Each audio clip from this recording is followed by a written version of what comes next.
bienvenue sur ma chaîne Light and Sass, donc lumière et attitude. C'est une chaîne qui va parler principalement de mon mode de vie en général, de friperie et de fashion. Donc bienvenue à ceux que c'est la première fois, sinon re-bienvenue aux autres. Aujourd'hui, je vous parle d'un sujet qui me tient vraiment à cœur, que j'aime vraiment parler, qui est le polyamour. Donc moi, ça fait presque 7 ans que je suis polyamoureuse, puis c'est quelque chose que j'aime vraiment beaucoup parler pour essayer d'avoir le plus de visibilité, d'avoir le plus de modèles possible. Je pense que c'est vraiment important. Donc je vous ai demandé c'est quoi les questions que vous vouliez demander à une personne polyamoureuse ou les choses que vous assumez sur les personnes polyamoureuses, et je vais me faire un plaisir de répondre à ça. Il y en a des vraiment croustillantes là-dedans, donc sans plus attendre, on y va. Commencer parce que je pense qu'il est quand même important, c'est de définir le polyamour, même s'il y a plein de façons de le définir puis tout le monde aura sa définition. Je vais y aller avec un bon vieux classique du très fiable Wikipédia. Le polyamour, ou en anglais c'est polyamory, ou pluriamour, d'ailleurs j'ai jamais entendu cette expression-là, est une orientation et une éthique des relations amoureuses où les partenaires sont en relation amoureuse avec plus d'une personne avec le consentement éclairé de toutes les personnes concernées. Donc ça dit à ne pas confondre avec l'adultère, l'infidélité, la polygamie ou le libertinage. C'est quelque chose qui est consenti, donc que les personnes qui sont dans les relations sont au courant et que c'est éclairé, et de préférence que tout le monde est enthousiaste à propos de ça. Il y a une entente sur la non-monogamie. Je vais vous en parler un petit peu plus en répondant aux autres questions, mais je trouvais que c'était quand même une bonne définition de base. Comment est-ce que tu as su que tu étais polyamoureuse? J'avais environ 21 ans, puis j'ai rencontré une personne qui j'ai eu un vraiment gros crush qui m'a vraiment fait beaucoup d'effets. Puis à ce moment-là, je me souviens, on s'est fréquenté environ 3 semaines jusqu'à ce qu'on m'annonce, en passant, j'ai une femme dans ma vie depuis 6 ans. What? Fait que là, moi, j'ai fait un espèce de step parce que je trouve que c'était vraiment pas une façon d'annoncer ça. Puis moi, j'avais déjà des sentiments pour cette personne-là. Fait que j'ai dit, ok, je suis désolée, je suis pas vraiment intéressée. Je trouve que c'est comme vraiment malhonnête de me l'avoir dit aussi tard. D'ailleurs, faites pas ça. Si vous pouvez le dire le plus tôt dans la relation, je pense que c'est quand même important. J'ai pris de l'espace, puis je me suis rendu compte pendant ce temps-là que cette personne-là était beaucoup dans ma tête, puis que j'avais déjà des feelings pas mal. J'ai recommencé à considérer la monogamie, puis est-ce que c'était quelque chose que je voulais d'être dans une relation polyamoureuse. Fait que j'ai lu beaucoup là-dessus, entre autres, le livre Ethical Slut que je recommande absolument, mais plein de petits articles, plein de choses, des vidéos pour essayer de voir est-ce que c'est quelque chose qui pourrait m'intéresser. Je m'étais fait tromper avant cette relation-là par mes ex, puis je me suis rendu compte que ce qui me dérangeait, c'était pas tant le fait qu'il allait voir ailleurs, mais c'était surtout le fait qu'il y avait des choses qui étaient cachées puis qu'on me mentait. Donc j'ai essayé cette relation-là. Au final, c'est pas une relation qui a duré parce qu'on n'était pas compatibles. Mais ça m'a appris beaucoup sur moi, dans le sens que je me suis rendu compte que c'était pas mal un mode de relation qui me convenait plus, que je me sentais bien, je me sentais libre, je me sentais plus épanouie aussi, puis je rencontrais des super de belles personnes qui, c'est ça, qui me nourrissaient, puis pas qui me nourrissaient de la nourriture, mais qui m'apprenaient plein de choses, qui me faisaient évoluer, puis que j'étais bien là-dedans. Donc ça l'a resté, puis ça fait environ 6 ans de ça. Là, ça m'amène à vouloir répondre à la question que j'ai reçue de Karina, qui est: crois-tu que le polyamour est un choix ou bien qu'il est une orientation relationnelle? Où est-ce que tu te situes là? Je vais répondre en mon nom, ma vision, ma perception, puis ça pour tout le reste du vidéo d'ailleurs, parce que je ne représente pas toutes les polyamoureuses du monde. Fait que je vais parler pour moi, mais pour moi, c'est un choix, puis c'est un choix que je fais à tous les jours, puis que je fais consciemment de vouloir vivre mon polyamour. Je pense pas que c'est, pour moi, que c'est inné, tu sais. C'est quelque chose que j'ai acquis en me posant des questions, puis je pense que je m'aurais jamais posé ces questions-là si j'avais pas eu des rencontres qui m'ont amené à me poser ces questions-là. Même chose pour la monogamie, pour moi, c'est aussi quelque chose qui est enseigné. J'avais pas beaucoup de modèles au niveau du polyamour, donc je pense que j'ai fait le choix de m'entourer de gens qui étaient dans ce type de relation-là. Je dis quand même mode de vie relationnel parce que je pense vraiment que pour certaines personnes, c'est ça que c'est. Puis je pense qu'on peut le reconnaître comme ça, mais je dis que pour moi, ça a été un choix. J'ai une question qui est une question de Stéphanie, c'est: est-ce que les différents amoureux-amoureuses se connaissent et savent qu'ils sont en couple avec la même personne? Donc oui. Dans les 6 dernières années que j'ai eues, ils se connaissaient pas tout le temps de savoir rencontrer, mais ils se connaissaient tout le temps au minimum de savoir qu'ils me dataient toutes, puis de savoir qu'il y avait quelqu'un dans ma vie. Tu sais, je vais tout le temps parler, au moins dire leur nom, dire c'est qui qu'il y a dans ma vie. Je sais qu'il y a des relations polyamoureuses qui sont sur le don't ask, don't tell, donc le principe de je sais que ça existe, mais je veux pas nécessairement en entendre parler. Personnellement, moi, ça me convient pas du tout comme façon de fonctionner parce que je suis trop curieuse. Puis mes partenaires, c'est comme mes meilleurs amis, tu sais, je veux savoir qu'est-ce qu'il y a dans leur vie amoureuse, je veux savoir pourquoi ils ont les petites étoiles dans les yeux qu'ils ont, puis je veux savoir c'est quoi qu'ils vivent, sont où dans leur tête, sont où dans leur cœur. Puis je pense que c'est super important de partager ça. Je présente mes amis, après ça, je vais présenter mes autres amours, puis après ça, je vais présenter ma famille, parce que pour moi, ma famille, comme, j'essaie d'être plus, pas secrète, mais d'en parler moins. Fait que c'est pas mal comme l'ordre que ça se fait, je dirais. Donc, c'est ça. Souvent, ils se connaissent, souvent, ils s'entendent bien. Puis la sous-question aussi que j'avais, c'est qu'est-ce que je ferais s'ils s'entendaient pas bien? J'ai eu un moment dans mes relations passées que c'est arrivé, que j'avais 2 amoureuses qui étaient pas à l'aise ensemble, pas parce qu'ils étaient jalouses, mais parce qu'ils s'aimaient pas. Puis c'est juste des personnes qui étaient pas compatibles. S'ils s'étaient rencontrés dans leur vie, puis que c'était pas nécessairement par mon intermédiaire, ben, ils se seraient pas bien entendus ensemble. Fait que ça, c'était un petit peu délicat à gérer. Je me souviens de mon anniversaire, je voulais quand même les inviter les deux parce que je les aime puis je voulais qu'ils soient là. Fait que c'est ça, ça avait eu des mini frictions, mais ça avait détendu un petit peu l'atmosphère. Je force pas les choses, s'ils s'entendent pas, ben c'est correct. Je pense que l'important pour moi, c'est surtout que ça soit courtois, puis que ça soit respectueux, puis qu'ils comprennent que c'est des personnes qui sont importantes pour moi, puis je vais pas les minimiser parce que une partenaire est pas d'accord avec cette relation-là ou aime pas la personne. C'est quelque chose de différent si la personne me pointerait comme des red flags ou des choses qui pourraient être dangereuses pour moi. Ben, je vais essayer de l'écouter le plus possible puis de me faire mon opinion avec ça. Myriam qui m'a demandé c'est quoi la différence entre une relation polyamoureuse et un couple ouvert.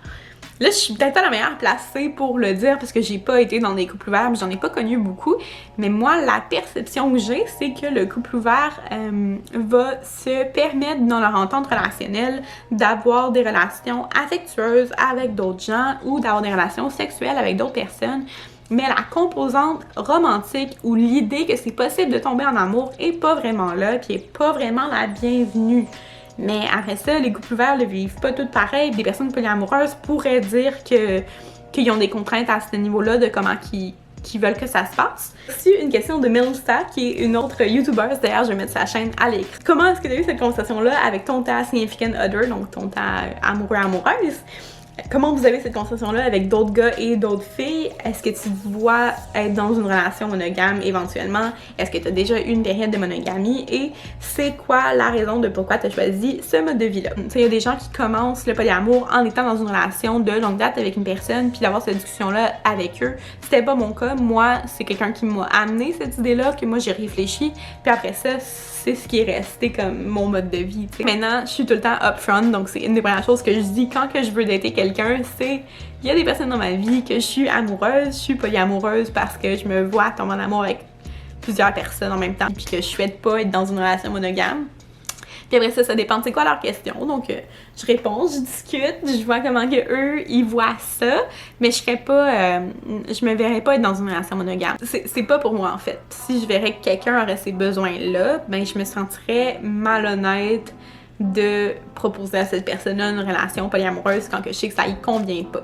Après ça, si la personne a une ouverture d'essayer, de voir comment ça se passe, ben ça va me faire plaisir. Tu sais, c'est tout le temps quelque chose où on peut en rediscuter puis voir comment qu'on est puis voir si tout le monde est bien. J'ai eu aussi, il y a, je pense que c'est 3 ans environ, j'ai rencontré une personne que j'étais vraiment amoureuse puis à ce moment-là, je voyais pas personne d'autre. Je me considérais comme célibataire.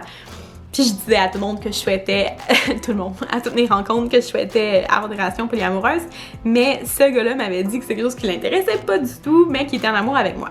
Puis moi aussi, c'était réciproque. Donc je me suis dit que vu qu'il y avait personne d'autre dans ma vie, qu'à ce moment-là, ben je voulais essayer de voir si ça me convenait d'être dans une relation monogame avec lui. Puis ça a été une magnifique relation. Mais je le savais que... Mais pas je le savais, j'avais des petits doutes que c'est quelque chose qui me convenait. Puis la raison de notre rupture, c'était pas mal ça. C'était que moi, je me voyais plus dans une relation monogame avec lui.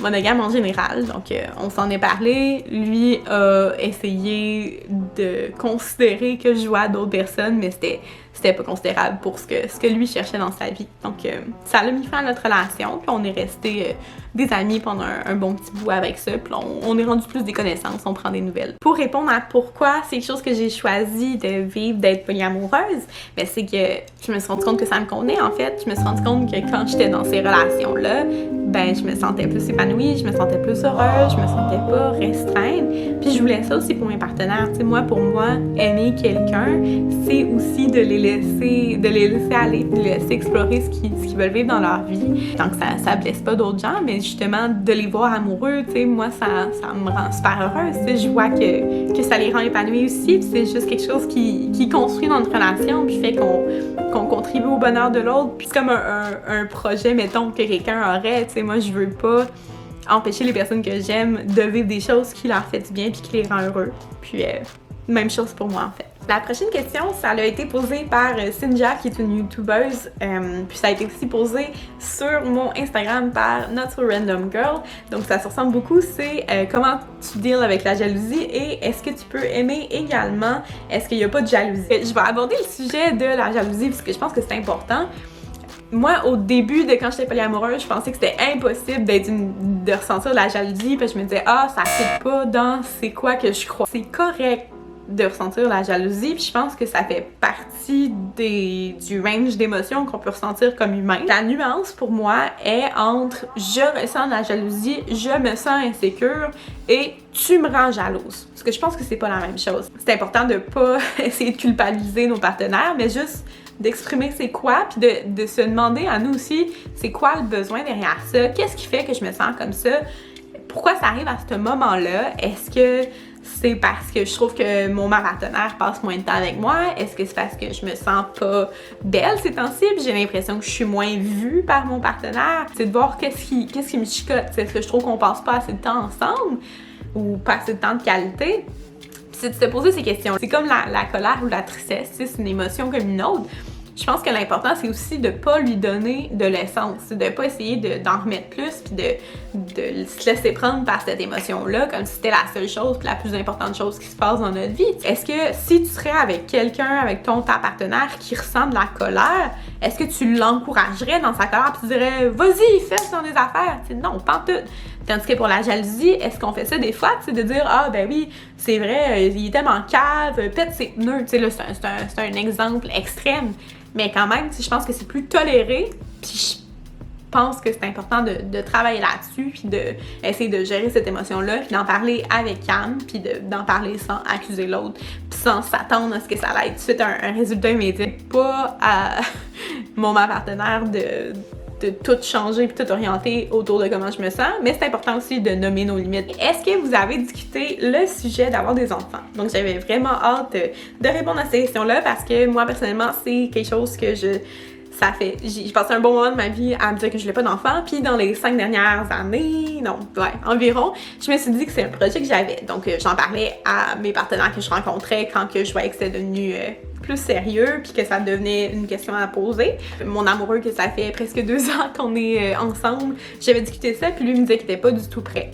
Puis quand j'ai rencontré mon amoureux Nat, avec qui que je vis en ce moment, que vous avez vu aussi sur ma chaîne, ben ça a devenu un petit peu plus... Quand c'est devenu un petit peu plus sérieux, puis que je voulais poser cette question-là, il m'a dit que c'est quelque chose qui était vraiment enthousiaste, puis on a commencé à partager ce projet-là ensemble. Fait que c'est sûr que est-ce que je sais comment ça va se passer? Non, pas du tout, mais c'était important pour moi après ça de parler de cette discussion-là avec mon autre amoureux, puis lui dire que ça serait un projet avec Nat, puis qu'on y pense pour les prochains mois. Ben peut-être pas mois, peut-être plus années. Donc c'est ça, je veux continuer d'en parler à mes partenaires d'ici à ce que ça se concrétise. Puis je pense que ça se peut que ça change des choses dans la dynamique, juste parce que, tu sais, un projet, d'avoir un enfant, c'est important, puis probablement que je vais passer beaucoup de temps avec cet enfant-là, puis probablement avec son père aussi pour au moins les premiers mois, les premières années, tu sais. Mais après ça, tu sais, on verra comment on voit ça pour est-ce qu'on veut que nos autres partenaires s'incluent s'ils veulent s'inclure là-dedans, dans notre projet, ou tu sais, de rencontrer notre enfant, de passer du temps avec.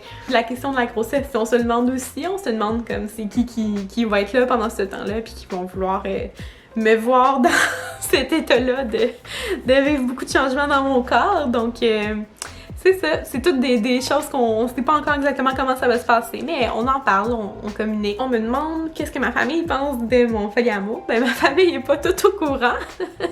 Mais peut-être qu'ils vont l'être là. Ma mère est au courant, ça y a pris beaucoup de temps avant de l'accepter. Puis même à ça, il y a encore des concepts qu'elle comprend pas full, puis c'est vraiment normal. Tu sais, je demande pas de tout comprendre, tout accepter, mais au moins d'être respectueuse là-dedans. J'ai chicané un peu cette semaine parce qu'elle appelait Nat, mon amoureux de 1 an. Elle l'appelait mon ami, puis moi j'étais comme, ben voyons, tu sais, c'est mon ami, c'est mon amoureux. Fait que tu sais, c'est sûr que des fois mes amis aussi ils ont de la confusion. Il y a des gens qui savent pas trop c'est quoi notre statut, puis ils posent des questions. C'est vraiment correct là. Ma cousine est tellement drôle. À chaque fois qu'elle est comme un peu saoule, elle se met à dire à tous ses amis, j'ai ma cousine polyamoureuse, bisexuelle.